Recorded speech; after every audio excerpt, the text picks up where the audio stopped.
Great Britain with a 10-second time penalty. Equipment outside the box. That's inexperience from Sam Dickinson. That is not what Georgia Taylor-Brown needed, is it? I didn't make it ezy for G. I might have to buy a pair of sunglasses for Christmas or something. I was using some very strong curse words for little Samuel over here on that race there, but no, I'm glad we got there in the end. That penalty was absolutely not my fault, and I got shredded on 20 minutes in my leg for being inexperienced.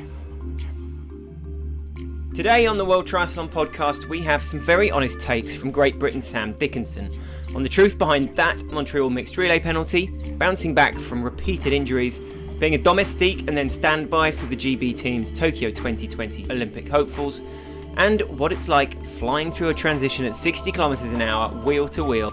Don't forget that this weekend, Sunday the 24th of July, the World Cup circuit moves on to Pontevedra, Spain, where Antonia Serrat and Annabelle Knoll wear the coveted number ones on the very course that will host the 2023 Championship Series finals. And you can watch it all unfold over on triathlonlive.tv. But right now, over to Sam. Great Britain's Sam Dickinson took European junior triathlon by storm in 2015 and 16 before showing his potential to mix it at triathlon's top table with under-23 World Championship silver on the Gold Coast in 2018. First WTCS in Leeds in 2021 was something of a breakthrough race, but it's been in the Team GB mixed relay that he's shone most recently. First in Montreal, helping confirm 2 men and 2 women qualify for Paris 2024. Then in Hamburg with a remarkable gold. So, Sam, welcome to the World Triathlon Podcast. Hi, Doug. Thanks for having me. Hamburg's still pretty fresh in the memory, no doubt. In terms of special races, it's got to be quite close with a home race of Leeds, has it? Like the atmosphere there and any kind of extra nerves as part of the build-up to what, is a fairly iconic race on the circuit. I think you mentioned it there. Hamburg is iconic. Obviously, being a fan of triathlon and watching it almost religiously for the last 10 years, it was pretty surreal to actually be in the middle of it, because you see it on telly and then you get there and see it in real life and you think, oh, that's what that looks like. So it is quite amazing being there, but it's a city centre circuit which has its pros and cons, but one of the big pros is the crowd. Honestly, the Hamburg crowd, being able to watch the swim as well, right on the edge there, and yeah, almost the whole way around the crowd is cheering you on. So Hamburg's a really special place, and I'm really happy that I got to experience it this year. It was amazing. I mean, you're almost sort of fighting through the crowds to get to the start line, aren't you? It's so packed in there. Yeah, you are, and they love their triathlon over there as well. There's an age group race too, which is always fantastic to see. Loads of people getting involved, and yeah, they will cheer anyone too. They cheer extra hard for the Germans, but anyone running around, they'll give you a cheer. So yeah, really impressed with Hamburg this weekend. So for you personally, I guess, as I mentioned in the intro, your first WTCS was Leeds, obviously a massive moment on many levels, no doubt for you. But and also kind of coming out of the COVID situation a bit, I guess. So having made a splash in Gold Coast 2018, and then obviously Carla Vivari, brilliant win in 2019. How did for you like that kind of COVID pause affect you kicking on? I heard so many different stories of how it's helped some people, it's hindered some people in their progress. For you personally, on reflection, did it come at a terrible time or kind of a useful one? I think it's a tough one. The time is almost indifferent, but it did come at a good time. I think you mentioned it in the term reflection. That's what COVID really did. It showed me that nothing is unchangeable. No one would have looked at the world in 2019 and thought, we'll have no one on the streets, we'll have no planes in the air, we'll all be in our houses locking down. But that did happen, and I think what it did was it gave you time to reflect, me in particular, on my program. And just a brief background of me for those who don't know, I was obviously a talented junior, but came into triathlon late, and have really struggled with injuries. So every year I've had a major injury, whether that be a stress response or a tear or something along those lines. And I think COVID actually helped me realize that, you know what, I can't keep doing this. I'll have 1 or 2 good results a year when I'm able to string some training together. For example, 2016 Europeans, 2018 Worlds as an under 23, 2019 first World Cup win. But those were all coming off half years, so I could just about string 6 weeks of training together and then go and do a decent race. But COVID really stopped you in your tracks and made you think about, you're not going to have a career in this sport if you can't stay consistent. And that's really what it did for me. Was I changed my program around. I dropped my running intensity and volume and global hours to make sure that 52 weeks of the year I'm able to at least perform, and hopefully it will be well enough. But yeah, so it did come at a good time, to answer your question, and hopefully for anyone listening to this podcast, it'll give them a little bit of a help as to how to improve their training. So what was it, who are you training with, and was it, are you based up in Leeds, or are you a Loughborough, or neither? Yes, I'm in Leeds, based in Leeds Triathlon Centre, and of course I've been in here 8 years now, and coming here as a junior. Obviously you just get sucked into the classic sort of Alan John program, which has been very, very effective for those guys, but it's pretty much train as much as you can, as hard as you can. But say not really as hard as you can, but it's a lot of training and it's a lot of intensity, and it requires you to recover off that intensity very quickly to do more. And that doesn't work for everyone. And I found out it didn't work for me, but I kept trying it because that's what made those two really good. So actually COVID really helped me change that program slightly and find something that works a bit better for me. And it's, you know, I'm becoming a bit more consistent, and I think hopefully if you just be patient, the results don't come straight away. They come in a year or 2 years time, and we might see some dividends coming soon. So was it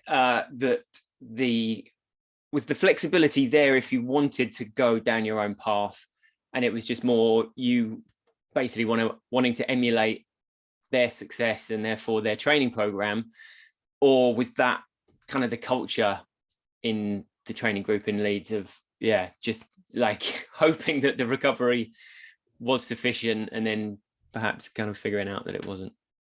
You always got decisions as the athlete. You're in charge of your program, because at the end of the day the buck stops with you. You do have to work very closely with your coach as well, and that's a big part of that coach athlete relationship.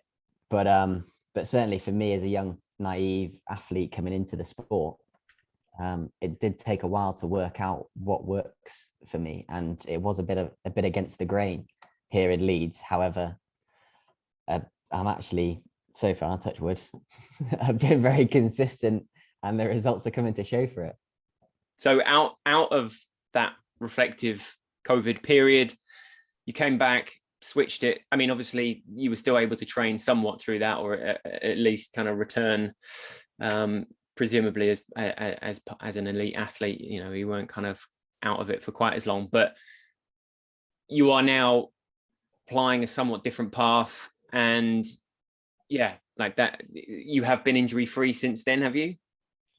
Yeah, I have actually. It's been all right. Well, I say yes. I picked up a ephemeral stress response off the back end of Tokyo last year, but I think that was more due to travel and turbos and the whole way that I was the reserve athlete for Great Britain out at Tokyo Olympics, and it was a lot of hotel rooms, a lot of turbos, and not really the best training environment. So I did pick up an injury off the back of that. However, since then, being able to apply your own trade the way you want to do it in the place you want to do it,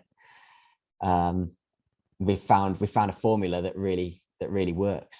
So I think just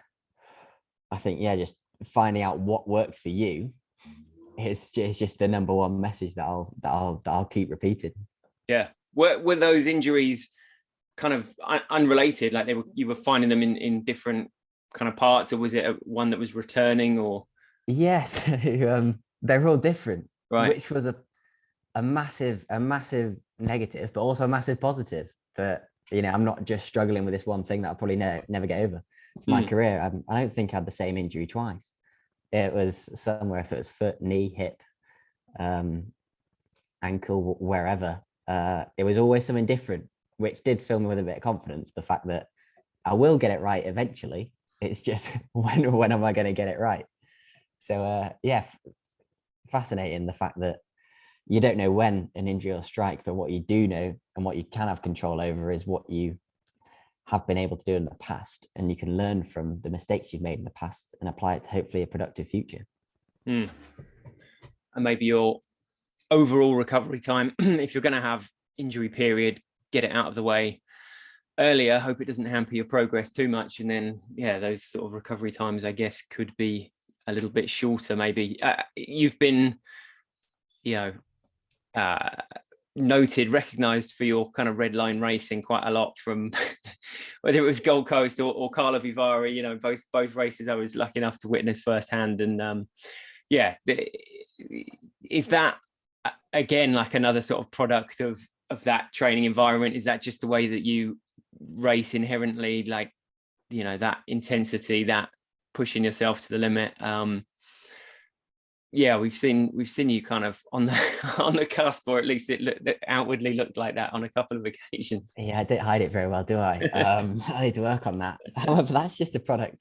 I think that's a product of your training. So say in the quest to stay injury free, you've got to train in a sensible way too. So unfortunately, I can't get on track and absolutely batter 5 by a mile at 4:30s, because my body can't keep up with that. So I only run hard on road when I race, and the rest of the time I have to kind of find other ways around training. So I did a lot of tempo on grass, because that's obviously, I was a cross country runner as a kid, and that's where I find that I can stay healthy doing a lot of that stuff. So most of my training is done on that, with a sprinkle of a little bit of track to get that speed work in. But the rep lengths are only 200-300 meters, to save my legs from running too much under fatigue and injuring me. So the way I race actually reflects that, in the fact that I probably won't just wait till I burn up at the end, because I don't do much of that. And I find I've got a good 3 minutes or 4 minutes to hopefully win a race that way, although it does outwardly show that I'm trying really hard, unfortunately. However, yeah, you've just got to work out as an athlete for yourself, are you a kicker? If you're a kicker, brilliant, just sit in, wait for the kick. If you're not, then find another way to win the race. Work out what works for you, really. When you just kind of look back on that Gold Coast race, and you, Taylor Reid and Leo on the breakaway, and Hayden Wild obviously there as well, and so on, how do you kind of inevitably find yourself kind of comparing the different trajectories of the people that you've come through the sport with a little bit? I guess it was Cozumel as well, right? You were racing with Alex and Ben Dijkstra, and Alex Yee and Ben Dijkstra. So is it inevitable that you sort of end up kind of comparing a little bit where people are and so on as well? Yeah, you obviously can't help it sometimes. But certainly our British junior team that year in 2016 was really good. So I think Ben medalled, Alex was 5th and I was 8th. So we got 3 of our lads in the top 8 at World Juniors, which was obviously showed that was a pretty special year, that we all had the talent to then go forward and make it in the sport. Now, from there, trajectories have obviously differed, with myself and Ben struggling with injuries. I'm not sure if you've spoken to Ben yet, but he would be a great brain to pick with regards to doing what's right for you. Obviously, Alex has then has been fantastic recently in his breakthrough at World Series level. Likewise, in Gold Coast in 2018, running at the front of the race there with Taylor and Leo.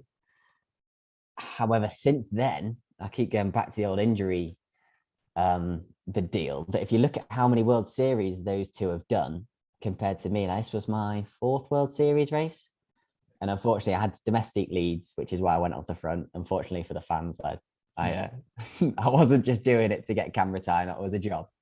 And then I came back from that femoral stress after the Olympics and managed to get Abu Dhabi done, second World Series race, and then off to Montreal for my third World Series race, and Hamburg was my fourth here. So I'm gaining so much experience. However, you look at Taylor and Leo, and they've done 3 times, maybe 4 times the amount of World Series races.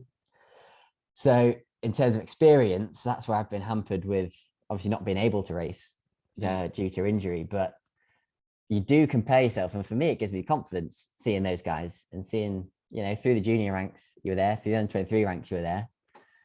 Therefore, if you can just get it right and just toe the start lines as a senior, that with any luck, you might be able to sit at the big table with the best in the sport. But again, it all comes back to being healthy.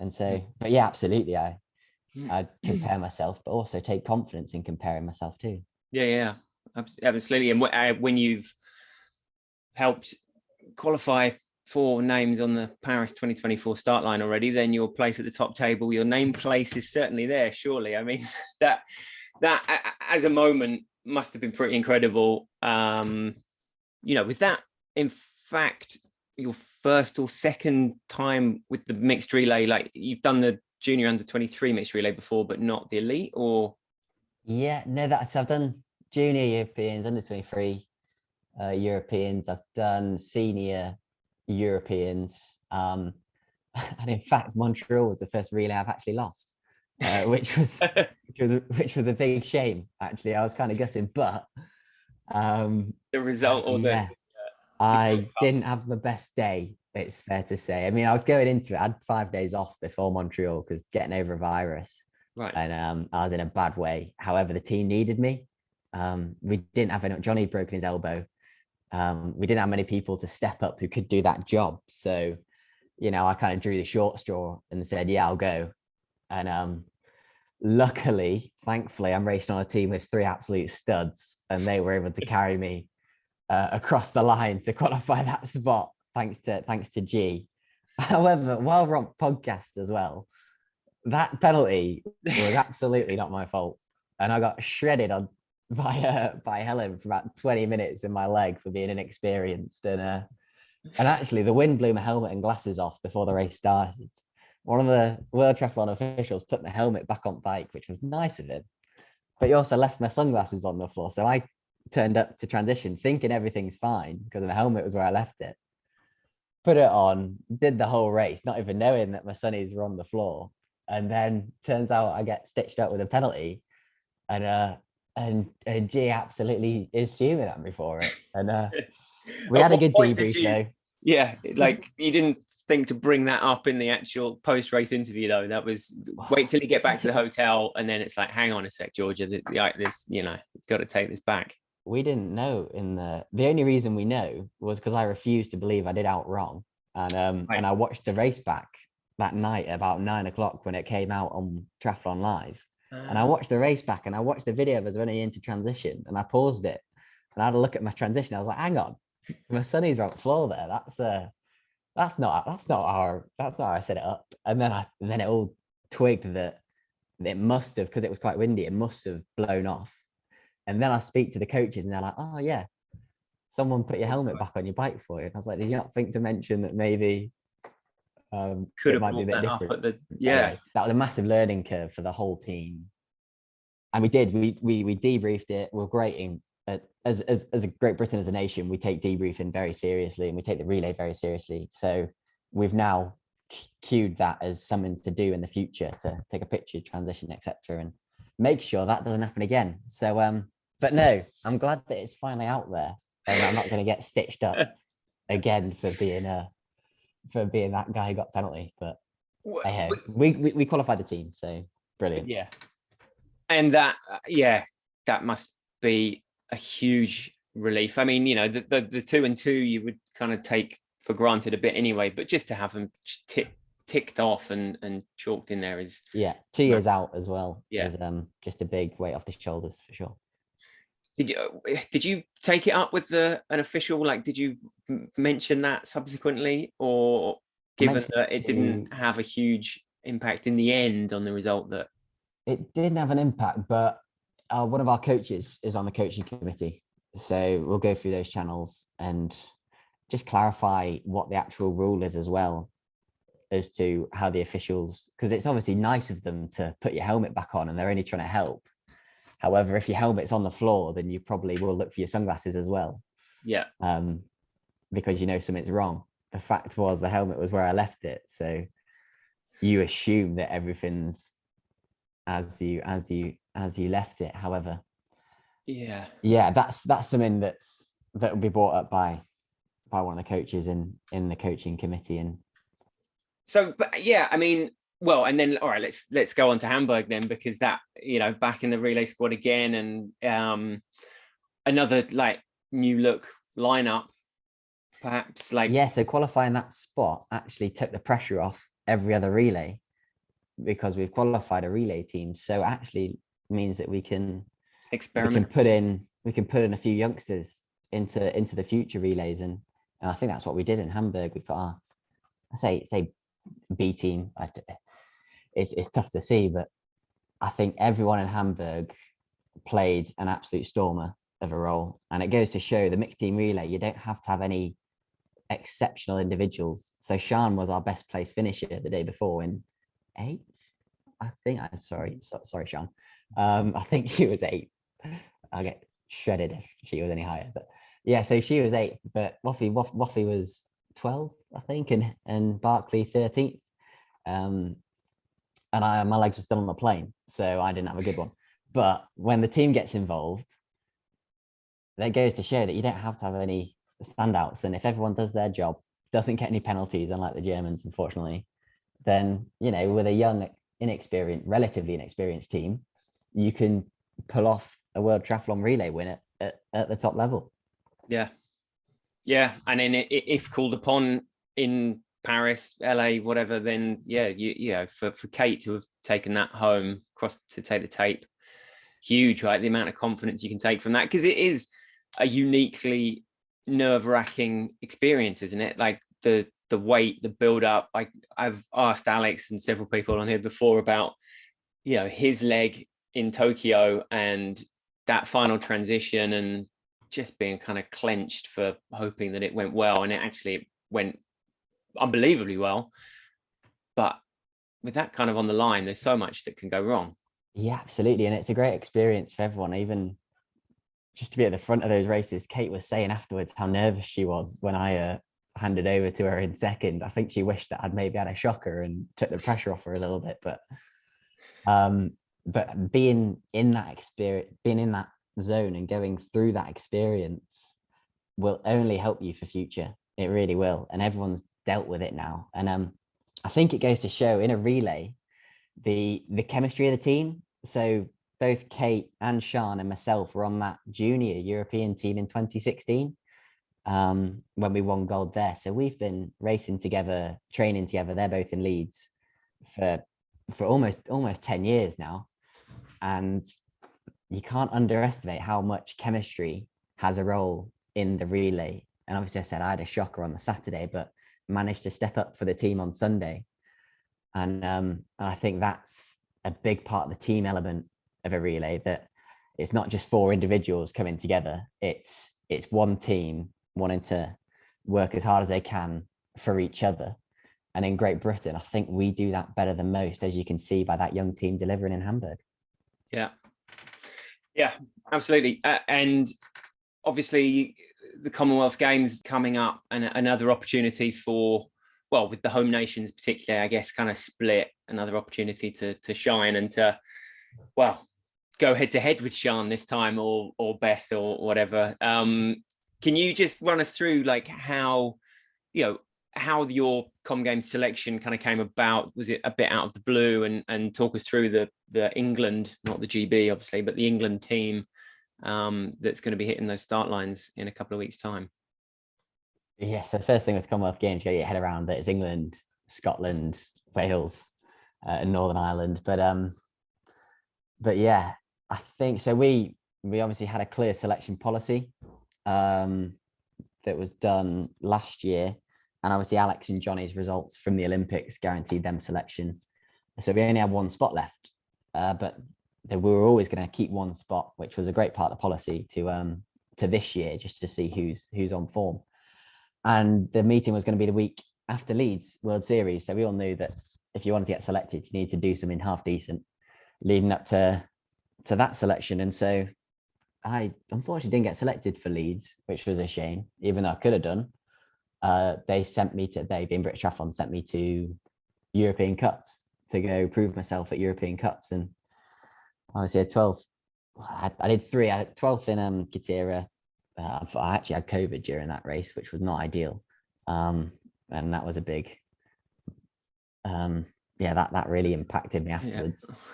Yeah. And then 6th in Carole, which is another European Cup. Yeah. And then 3rd in Coimbra. Instead of going to Leeds, I went to Portugal and got 3rd there. So obviously that trajectory meant that I was then the next name in the line to get selected for Team England. So really happy with that. And yeah, first actual major games, being the reserve in Tokyo was nice, but you always feel like a bit of a fraud not actually racing. So being able to toe the start line this time was, this time hopefully, is quite an honor, to be honest. Yeah. So it wasn't a case of paying your dues in Tokyo and being on the reserve list and then, all right, we'll get you in. You still had to earn the stripes like everybody else. No, yeah, you've got to be. But the biggest thing I learned was that I'm healthy, and there's a few lads who aren't healthy who would absolutely be in with a shout of race in this race. And that's been my story for the last 8 years being in Leeds, really. It's the only thing that I learned, going back to our conversation at the start of the podcast, was the best ability is availability, because you're useless to everyone if you're on the sidelines. So being healthy was a big part of my selection, actually. And you've got the talent, you just need to be in the position to deliver the talent. So yeah, big message again about consistency. There'll be plenty of people listening for whom the Commonwealth Games is not such a big deal, but for us, for Aussies, Kiwis, it's a huge occasion for the titles, and also the kind of race. I was talking to Jamie Riddle here yesterday, the kind of race that actually throws up a few surprise results, and is a massive opportunity to make a name for yourself.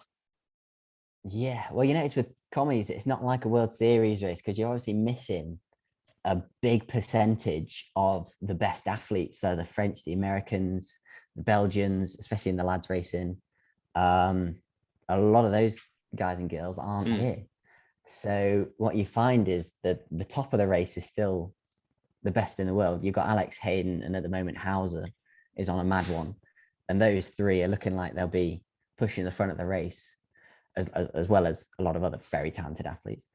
But you don't have the depth, and the spread's a lot larger to the bottom of the racing as well. And that's what makes the Commonwealth Games very different to most other races that you'll find, is the fact that there just isn't the strength in depth of the field, which makes for much more exciting racing. Yeah, no, we're all definitely fired up for that one. I don't know what you know of the course already. Like, is it the sort of one you're going to be wanting to attack hard, kind of a Leeds-esque park situation? I don't think it's going to be free. We've been around the course a few times. You're not going to get a roll around, one hopes, because if it's not false flat up, then it's steep down. Right. I think is what I can tell you. And there's quite a few right angles, 90-degree corners, one really fast sweeping one. There'll be a dead turn, I'm sure, in transition, like there always is. The run course will be exciting though, because that one it's uphill, downhill, then bang, steep uphill, then really steep downhill. Right. And the last, I'm hoping that the cameras will catch it, but if you actually go there and look at it, it's one really steep downhill, about 800 meters out from the line. So yeah, that will be a really, really exciting watch. If it's together with about a K to go, it's going to be who can send it down the hill the fastest and not fall over, or might take the tape. So yeah, really excited for it. Amazing. Wasn't it like up the hill in Karlovy Vary, that last hill that you kind of were able to pull away? Is that something that you're... being from Leeds, not immune. Oh, sorry, I'm very accustomed to a hill, so yeah, I don't mind it. But if I'm at the front of the race, then then yeah, I've clearly had a very good day. I'm just looking forward to the experience and hopefully get stuck in and set me up for Paris and obviously LA further down the line in my development. Right. Well, so we'll look out for that downhill on the finish there. I mean, the season's not been without its incident already. Obviously, like, you know, there's been some unbelievable moments and in some unbelievable races. I feel like, you know, the likes of you and Jamie Riddle and Miguel Hidalgo and so on are definitely like bringing some new spice and some new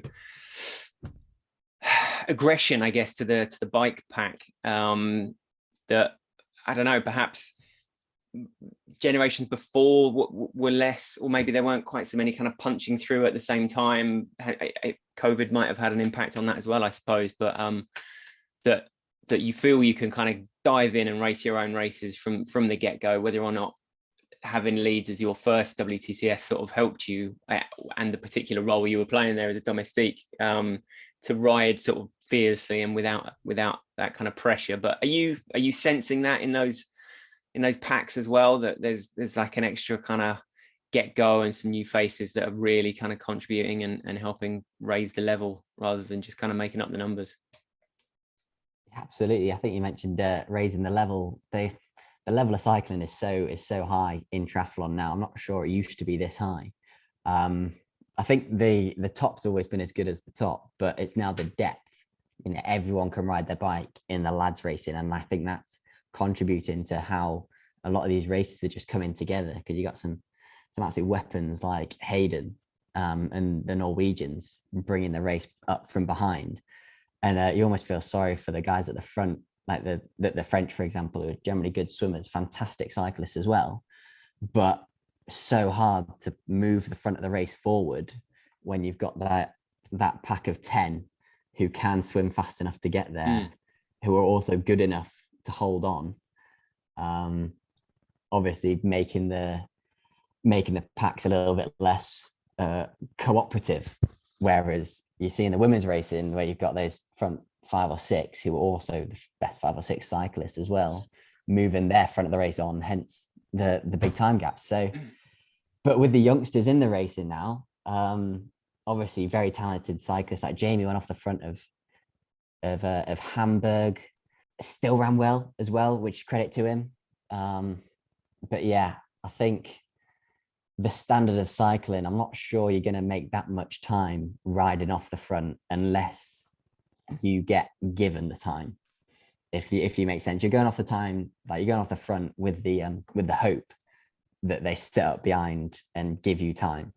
But the standard of cycling is so high, and there's just a fresh wave of cyclists in there now. If you watch the Tour de France, I'm a big cycling fan. You see how cycling's changed from the old school sprinters trains. Everyone gets out the way and lets the sprinters do the thing. Now there's so much what's called like small weaponry kicking around at the front of races now. Very similar in triathlon. Same thing's happening, and that's why it's becoming a bit more exciting to watch.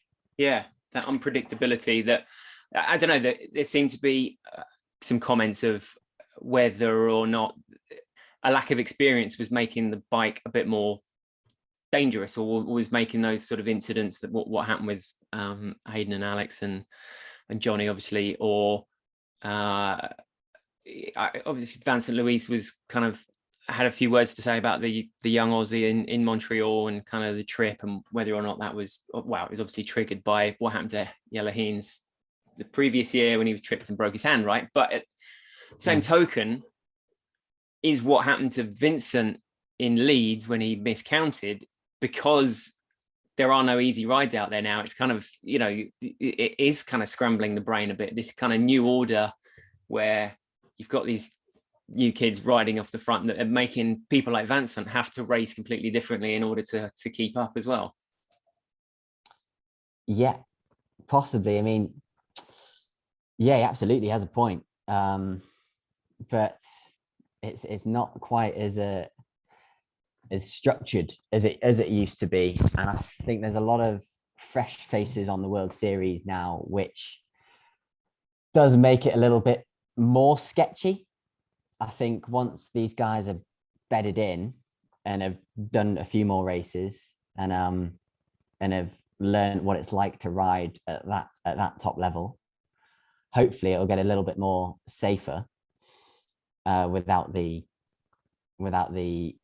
dangerous, especially in the Leeds incident with crashing. But unfortunately that is racing, and unless you neutralize it, it's going to be hard to ride without incidents. I think it comes down to the individuals as well, being respectful of one another too. I think we might need a little bit more of that, and actually learning how to ride in packs, as in when to go for the gap and when to yield, because no one wants to yield. But if it's a question of don't yield and crash or yield and stay on your bike, then that's a no-brainer too. And I think hopefully the athletes will work out, hopefully not the hard way, that sometimes that's what you have to do. But also there's times and places to move up safely if you want to move up, and that's what you need to do. But it's knowing when to do it and how to do it safely. And that's the way triathlon's going. But so there's areas on that Leeds course where you absolutely would never, where you're just like, right, guys, just sit where you are for the next few hundred meters. Let's not shuffle the pack. And then others where it's obviously like I think in Hamburg, was even worse. How technical that was. There's some places where you're gonna have to hold your ground and you're gonna have to sprint out of this corner, and you just can't move up because everyone wants to move up, but there's no gaps sometimes, and there's places to move up, which is where you've got to then get yourself into position. For example, I was first around the last two corners. Unfortunately, I didn't realize I was going to run like a melon, but I gave myself every opportunity to run well and to be first into T2 via kind of moving up at the right points and hopefully not doing anything sketchy. One hopes, but it's just knowing when to move up and get into position early and then stay in position early. But yeah, people can get quite desperate when they know they've got to move up and know they've got to move up. But it's just having a cool head and making the right decisions. Yeah. What kind of speeds are you hitting down through transition on that new Leeds course? I didn't race Leeds this year. But it was kind of the same, just in reverse as the one before, right? It was.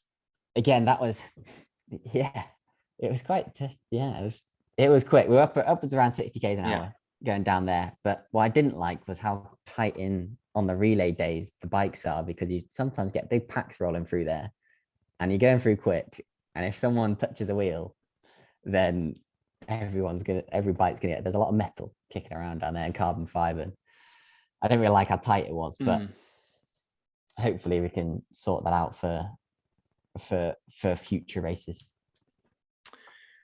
And between now and Com Games, then you've got a couple of weeks to get ready. I was having a look at my training. The last 5 weeks have been pretty rough, going from Portugal to Leeds, then off to Montreal, then back to Leeds, then over to Hamburg. So to actually get some consistent training done would be quite nice, and hopefully just take my running especially to the next level that it needs to be to compete with all these fantastic athletes at the moment. But doing that safely, as I keep saying, is the most important thing, because I'll be useless to everyone if I'm injured. So you watch 2 months from now, this podcast will be out and I'll be injured again, but hopefully, fingers crossed, I won't be, touch wood.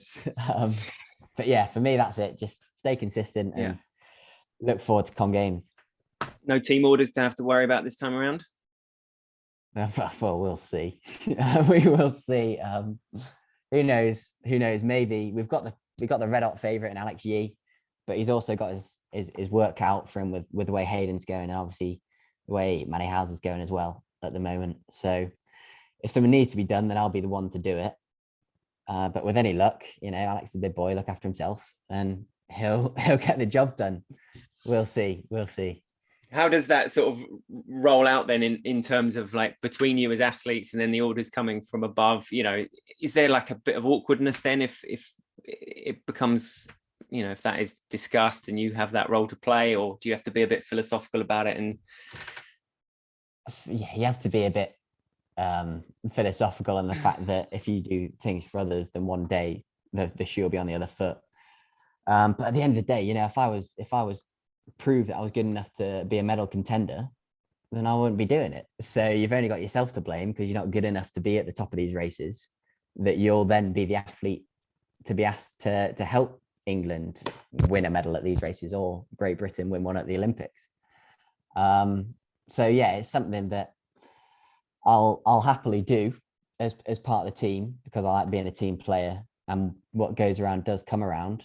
However, looking at my own development, I'm not intending on domestiquing for a career, and you just got to stay consistent and believe in yourself that you're good enough to make it to the front of these races and be battling for medals. But there's no awkwardness. I've known Alex a long time, and the facts are the facts, that he's running at an unbelievable level at the front of these races, and I haven't proved that yet. So when I do, then hopefully I'll have some people working for me. But that's just the way racing goes at the moment.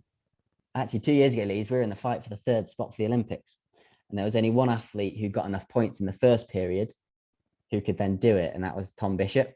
So we were actually myself, Alistair, Bence were all domestiquing, and I think Grant was in the race as well somewhere.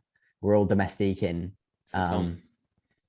Bish, so that he could get top 15 or top 10 to get ourselves 3 spots at the Olympics. Johnny and Alex obviously were racing Olympics, so they could do what they wanted. And the plan was for Alistair and Johnny to go off the front in that small breakaway and ride really hard, so that the chase pack could then chase them really hard, and Bish could save his legs in the chase pack. Well, actually, it is Alan John went off the front, the chase pack chased really hard, Bish then got dropped from that pack, so I had to go back and ride him back to the front of the race, which only happened because the chase pack caught the front pack and everyone stopped riding.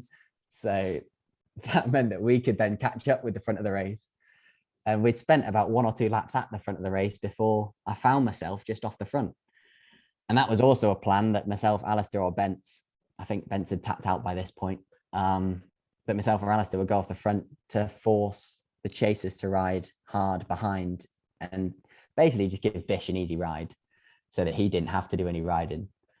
But my legs were absolutely cooked by then, because I'd just ridden to the front and then off the front. And yeah, I think the gap was pretty small anyway, and insignificant. So I just basically got a bit of camera time and rode 360 watts for the hour, and then ran 33 minutes. Warmed the crowd up for that. Yeah, basically just warmed the crowd up. Anyway, someone had to do it, and that day it was me. Well, like I said before, it was great watching then. It's been great watching since. And yeah, you guys are, like, what's coming through is phenomenal, and has made the 2022 season something pretty special so far, and there's still plenty left to go. So yeah, we wish you all the best, of course, for the Commonwealth Games as well. Very best of luck out there. Thanks very much. Yeah, giving people something to cheer about really gets me up in the morning. So yeah, buzzing, can't wait. All right, nice one. Thanks ever so much, Sam. Thank you.